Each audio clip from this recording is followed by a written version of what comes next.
आज हम एक विधि की बात बता रहे हैं जिसमें आपके सामने गवाह बैठा हुआ है। आप क्रॉस करने के लिए खड़े हुए हैं।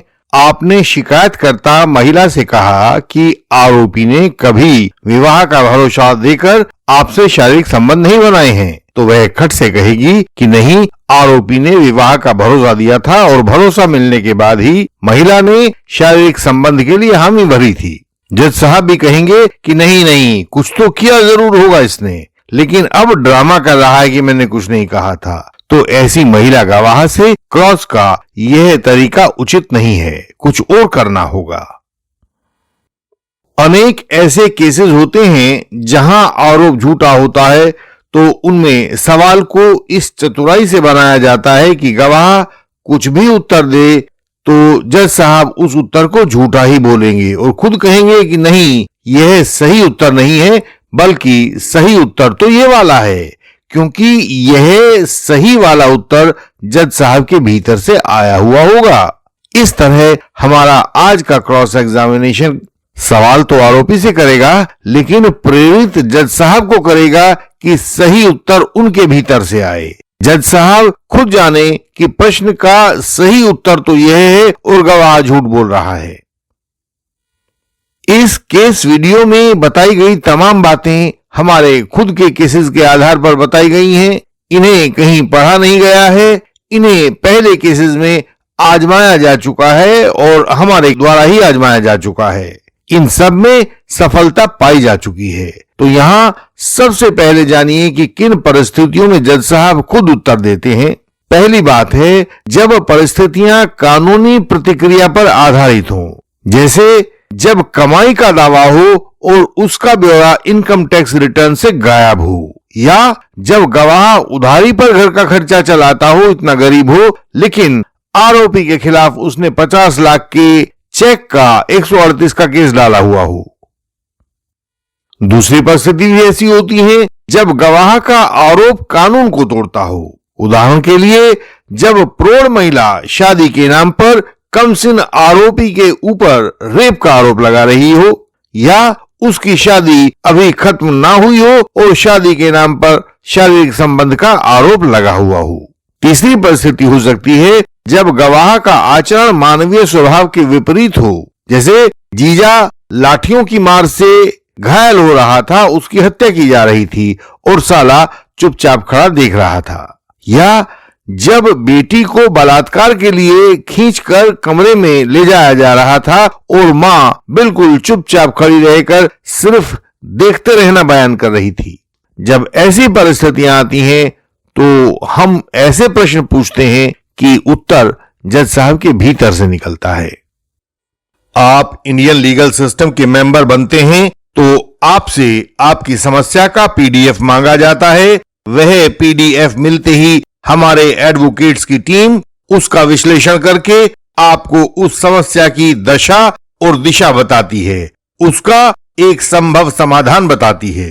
वह क्वॉशिंग, डिस्चार्ज या एक्विटल जो भी संभव हो सकता है आपको बता दिया जाता है।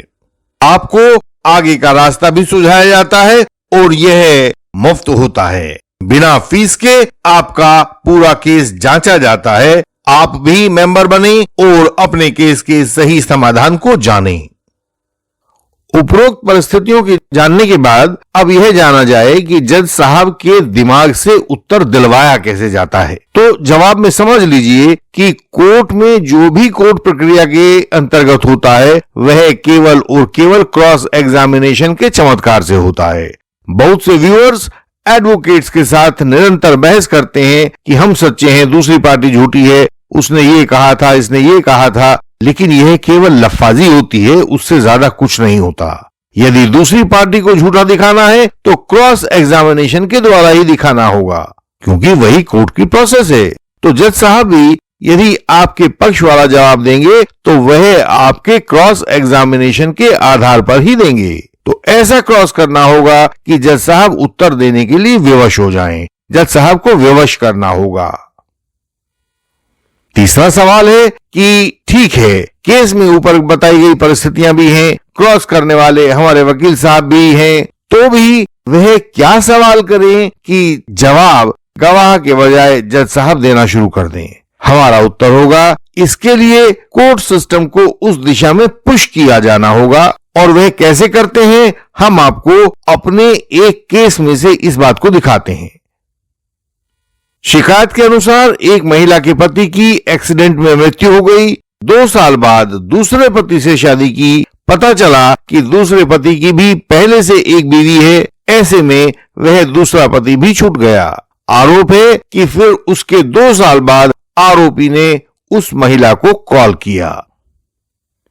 यह महिला एक टीचर थी। आरोपी इस महिला से 18 साल छोटा था और एग्जाम की तैयारी कर रहा था। महिला ने बयान दिया, आरोपी वादनी के किराए के मकान में आने लगा।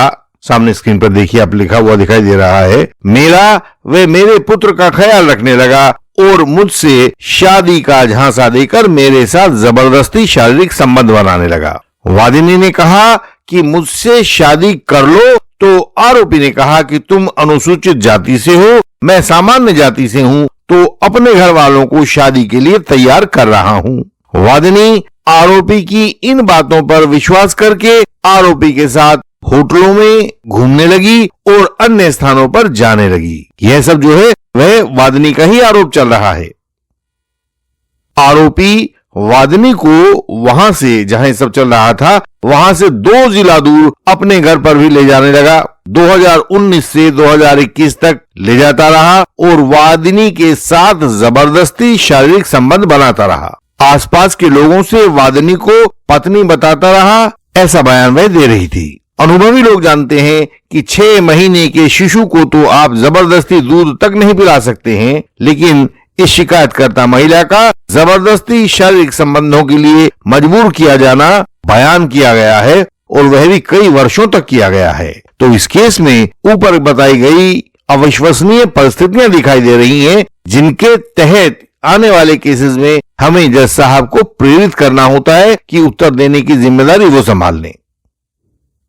यहां इस केस में बस अब अंतिम काम बचा था कि जज साहब से हमारे सवालों के जवाब लिए जाएं। उसके लिए हमने क्रॉस करना शुरू किया ताकि जज साहब जवाब दे सकें। देखिए, हमने महिला से पूछना शुरू किया।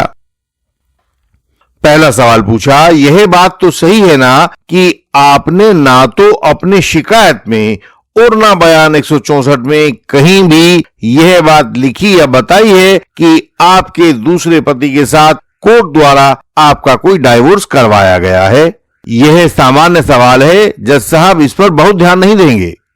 हमने दूसरा सवाल पूछा, आप एक अध्यापिका हैं, आपका सामान्य ज्ञान आम आदमी से अधिक होता है। क्या आपको इस बात का पता है एक पति पत्नी के जिंदा रहते हुए कोई व्यक्ति दूसरी शादी नहीं कर सकता है? और आप देखेंगे इस सवाल पर जज साहब पक्का नाक पर चश्मा ठीक करेंगे, बहुत ध्यान से सवाल करने वाले वकील साहब की ओर देखेंगे, क्योंकि ये बात थोड़ी सी जानी पहचानी कही गई है। इसके बाद तीसरा सवाल आता है, क्या आपको यह पता है कि स्त्री पुरुष का एक बार विवाह होने के बाद वह तब तक चलता रहता है जब तक कि कोर्ट एक डाइवोर्स की डिक्री के द्वारा उस विवाह को समाप्त ना कर दे? यह सवाल उस महिला से पूछा जाएगा। इस सवाल के जवाब में जज साहब पक्का कहेंगे, अरे ठीक तो बोले हैं वकील साहब। ठीक बात है कि मन ही मन बोलेंगे, पर सवाल इतना जानदार है कि जज साहब कुछ और कह ही नहीं सकते। तो यह आया जज साहब का पहला उत्तर। सवाल नंबर 4, क्या आपको यह भी पता है कि कोर्ट के द्वारा पारित डाइवोर्स डिक्री के अलावा कोई अन्य ऐसा तरीका नहीं है जिससे 2 जीवित व्यक्तियों का विवाह समाप्त हो जाए? यह कानून का प्रश्न है, और कानून के प्रश्न को पूछने के लिए यह जरूरी है कि उससे पहले पूछा जाए क्या आपको पता है, वरना क्रॉस एग्जामिनेशन के सामान्य नियमों में आप कानून के प्रश्न किसी गवाह से नहीं पूछ सकते हैं। तो हम उसकी सिर्फ सामान्य जानकारी जांच रहे हैं कि क्या आपको पता है। और जब हमने यह सवाल पूछा तो यहां गवाह की बात को कोई नहीं सुनेगा कि उसने क्या उत्तर दिया, केवल स्टेनो सुनेगा। जज साहब तो फिर वही कहेंगे, वाह वकील साहब क्या सवाल पूछ रहे हो। सवाल नंबर 5, और पहले की तरह ही हम यहां पर भी कानूनी सवाल पूछ रहे हैं, लेकिन उसमें कोर्ट कोई रोड़ा ना अटकाए, इसलिए हम उसे जनरल नॉलेज का सवाल पूछ रहे हैं। जैसे हमने पूछा, क्या आपको यह भी पता है कि कानून के अनुसार कोर्ट के द्वारा पारित डाइवोर्स डिक्री के बिना आप और आपका दूसरा पति अभी भी पति पत्नी के रूप में मौजूद हैं, आपका वह संबंध चल रहा है। और ध्यान से देखिए आप, यह सवाल वर्तमान केस जिसमें आप क्रॉस कर रहे हैं उसकी मेरिट यानी गुण दोष का सवाल है। लेकिन जज साहब क्या कहेंगे, अरे ठीक तो है, बिना डाइवोर्स के पति पत्नी ही तो हुए। ऐसे क्रॉस बहुत विरले होते हैं जिसमें चलते केस के दौरान मेरिट पर कोई जज अपना मत व्यक्त कर दें, लेकिन आपने यहां करवा लिया और आप सफल हो गए। सवाल नंबर 6, आप शिक्षिका हैं, आपके ज्ञान का स्तर अच्छा है, आम आदमी से अधिक है। क्या आपको यह पता है कि आप जाने या ना जाने तो भी कानून आपके ऊपर उसी तरह से लागू होता है जैसे कि किसी भी दूसरे अशिक्षित व्यक्ति के ऊपर, ना जानने वालों के ऊपर लागू होता है?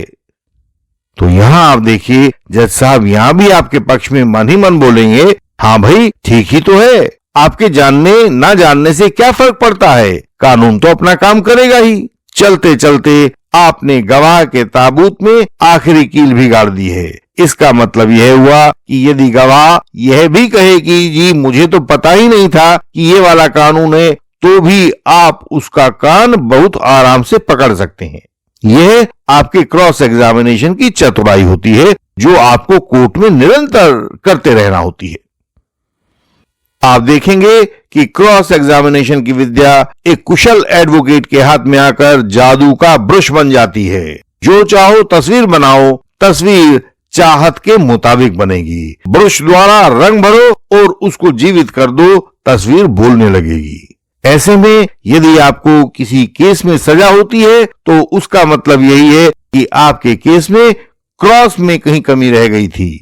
हम इसीलिए अपने फॉल्स एलिगेशन वॉरियर्स की तथा यंग एडवोकेट कलीग्स की मदद को हमेशा तैयार रहते हैं कि कहीं चूक ना हो जाए, उनको कहीं सजा ना हो जाए। इसके बावजूद भी कोई हमसे ना पूछेगा तो यह हमारी गलती नहीं होगी। आप पूछिए हमसे और हम आपको बताएंगे कि आपके केस में क्या होने वाला है। जिन एडवोकेट्स को अपने केसेस में मुश्किलें आ रही हों, क्रॉस ना बन पा रहा हो, पता नहीं हो कि क्या एप्लीकेशन लगाई जाए, किस स्टेज पर क्या क्या किया जाए, ताकि विजयश्री आपको ही चुने, तो हमसे परामर्श कर सकते हैं। इस चैनल की हर एक वीडियो में सब कानूनी मुश्किलों से बचने के रास्ते सुझाए गए हैं, एडवोकेसी के बेहतरीन गुर बताए गए हैं, वकालत के दांव पेच सिखाए गए हैं। यह जानकारी हमारी वेबसाइट indianlegalsystem.org पर आपकी सरल भाषा में दी गई है। आप उसे पढ़ें और जानकारी प्राप्त करें। हमसे जानने, मिलने, पूछने के लिए व्हाट्सएप मैसेज करें ताकि वहां से आगे की राह खुल सके। हम आपसे अगली वीडियोस में भी ऐसे ही मिलते रहेंगे। तब तक प्रणाम।